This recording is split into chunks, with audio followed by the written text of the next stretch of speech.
Welcome back, folks. I'm Jake Ellenbogen. Today we're going to be talking, and we're actually going to be starting a new series because it is the dead period of the NFL offseason, and I'm going to get you through it, so don't worry. We're talking about Matthew Stafford. So this will be the start of a series where I go through each player on the Rams and make an individual video. So this is going to be like 90 videos long. This series should take us up right until training camp. Doesn't mean that I can't come out with other content. Doesn't mean that I won't come out with other content or go live at all. But it does mean that we're going to have consistent streams of content because I know you guys want that. So the whole point of this and why we're talking about Matthew Stafford first off is we're starting with the quarterbacks. Today will be Matthew Stafford. Tomorrow will be Jimmy Garoppolo. The day after is going to be Stetson Bennett. And what I'm planning to do is do a video on each individual player and give you my thoughts coming into 2024. It's a quick preview of the player, and it's really that simple. So before we dive in it, be sure to like, subscribe, and comment. Also be sure to follow me on all social media at JKBogan. Let's get started. So Matthew Stafford, or John Matthew Stafford. We're talking about a guy now who is 36 years old, going to be 37 next year, and he's coming off a very interesting season, a season that, saw a little bit of both things. You saw some good, you saw some bad, you saw ugly, but the way he finished the season, he was very impressive. That playoff game put him among, in my opinion, that top three for quarterbacks in the NFL. I mean, if you get that Stafford every game, you should win every single game he plays like that in. What I want to bring to the attention of folks is this. He's played 3 years in LA. He played 12 with Detroit. Since he's been in LA, he's improved his touchdown to interception ratio. He's improved his passer rating. He's improved his completion percentage. He's been a much better player, and that's not really a surprise. He has more around him. It's a better organization, better coaching, and in addition to that, of course, he has gotten older. He's got more experienced. 35 comebacks in his career, 44 game-winning drives. I mean, this guy has a lot of experience. He actually came in 8th place in the MVP voting, AP MVP voting this past year, and he was 4th in comeback player of the year, which I am going to call BS on, but that's neither here nor there. So what do we make of Matthew Stafford going into 2024? We're talking skill set wise, player wise, production wise, not contract. I really don't care about the contract. It's going to get figured out. They're not going to go into the season without Matthew Stafford, so do not worry about that. Last year, he had 3,965 yards, played in 15 games. He missed the game against the Packers right before the bye due to that injury that he suffered in the Dallas game. And then, of course, he missed the Week 18 game because he was held out due to precautionary reasons to get him ready for the wild card, keep him healthy. 24 touchdowns, 11 interceptions, and a 92.5 passer rating. Not quite what we saw in 2021, however, when he threw 4,886 passing yards. He threw 41 touchdowns, 17 interceptions, and had a 102.9 passer rating. What you're getting with Matthew Stafford right now is this. He is going into a season in which they didn't really go out of their way to get him a weapon that we were kind of expecting.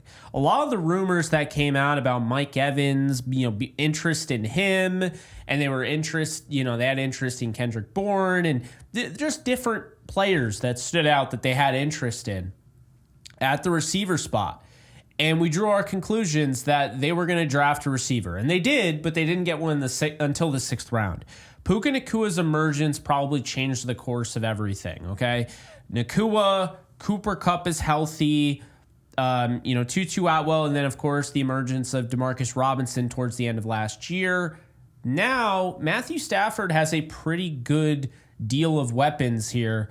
And we're not just talking about the tight ends, or not even talking about the tight ends either. They added Colby Parkinson. Davis Allen goes into another year this year with, some continuity built with Stafford. And, of course, Tyler Higbee, if and, whenever he comes back, he will come back. But whenever it is, he has him as well. So my point I'm making here is Stafford has weapons. But the Rams went out and they also made sure Stafford has protection. Center Steve Avila, okay? First year starting center in the NFL, started center at TCU. What are you getting with Avila? You're getting somebody that already played there. I think that's his natural position. He's built for it. Didn't allow much of anything as far as sacks are concerned in college when playing the center spot, and helped in the run game. Of course, they added Jonah Jackson, who's going to help in the run game. They brought back Kevin Dotson. They brought back Alaric Jackson, and they have Rob Havenstein. Matthew Stafford has everything you could ask for at quarterback. And we're not even talking about the running backs, okay? Didn't even mention it. But Kyren Williams is one of the best running backs in football, whether any sort of fantasy football nerd wants to tell you otherwise. And then you have Blake Corum, who, instead of us looking like Blake Corum is just there to protect Kyren Williams, let's embrace Blake Corum as just a piece that is going to help tremendously whenever and for whatever reason Kyren Williams is not on the field. That is Blake Corum's role. And when you have Matthew Stafford, who can make any throw on the damn field, and you have all of these weapons, you don't need everything, okay? Matthew Stafford can make things happen without weapons. Jordan Whittington, I am definitely eyeing as somebody that could emerge here, could be the next big thing if he got an opportunity and was thrown into that role. Not necessarily because Jordan Whittington is a first-round talent, but more so because he does the little things, and more importantly, he has Matthew Stafford. Matthew Stafford also has Sean McVay. He's got Mike LaFleur. There's a lot of good around the Rams right now. And there is an understanding Stafford doesn't have forever, okay? He's in year, 21, 22? He's 36 years old. He knows this doesn't last forever, and that's okay. Doesn't have to. But he wants another ring, damn it. And he is going to give his all to get there. He played all 17 games in the regular season for the Rams in his first year, and he missed 8 of his 17 games in his second year. However, he came back and played 15 of the 16 games in which he was supposed to play. So he's stayed relatively healthy aside from kind of a fluke 2022. And because of what they've done, and because the way Stafford finished the season, it's not about how you start, it's about how you finish. That was one of the best quarterbacks in the NFL at the end of the last season. So you have to imagine he's going to carry that into this season. And he is going to have a chip on his shoulder if he ever did. Okay, he lost to the former team, the Detroit Lions. He lost to his former team by 1 point. And it wasn't, I still to this day, the lack of calls, the helmet to helmet, the late hits, Puka Nacua. If we were having issues with that, how do you feel? How do you think the Rams, who had players on the field, okay, they're putting their bodies on the line and they're not getting those calls, how do you think they felt about that? So, what do I expect Stafford to do? Well, at the end of the day, I expect Stafford to be a top 5 quarterback in the NFL this year. I think he has a chance at the MVP. I really believe that. He is going to be one of the best quarterbacks in the NFC, if not the best. He should be the best. He should be considered the best. But I think as far as production-wise, I think it's still up in the air. We don't know what to expect from Jalen Hurts this year. There are some other guys, of course. Brock Purdy has more weapons. So, Dak Prescott, we don't know. Prescott could have the numbers easily, but we don't know. The AFC, you have Patrick Mahomes, you have Josh Allen, you have Lamar Jackson, you have Joe Burrow, Justin Herbert, just all those guys off the top of my head. I mean, that's not necessarily easy to dethrone any of those guys for an MVP because MVP goes across, both the NFC and the AFC. So here's the deal. I think Matthew Stafford has a shot at the MVP this year. And I think Matthew Stafford is going back to the Super Bowl, and I think he's going to play Patrick Mahomes.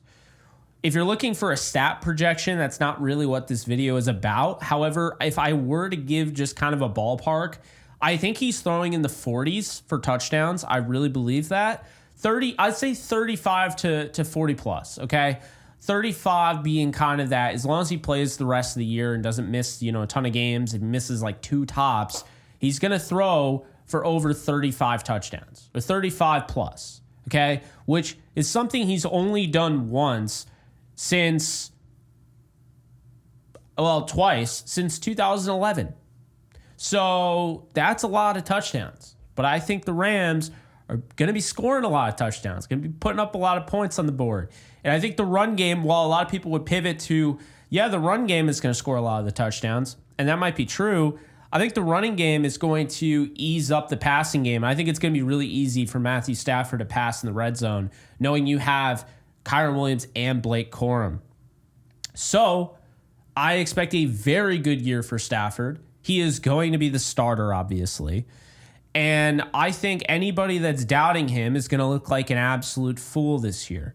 The Rams are one of the best teams in football, and I wouldn't be saying that if they didn't have a quarterback on the level of Matthew Stafford.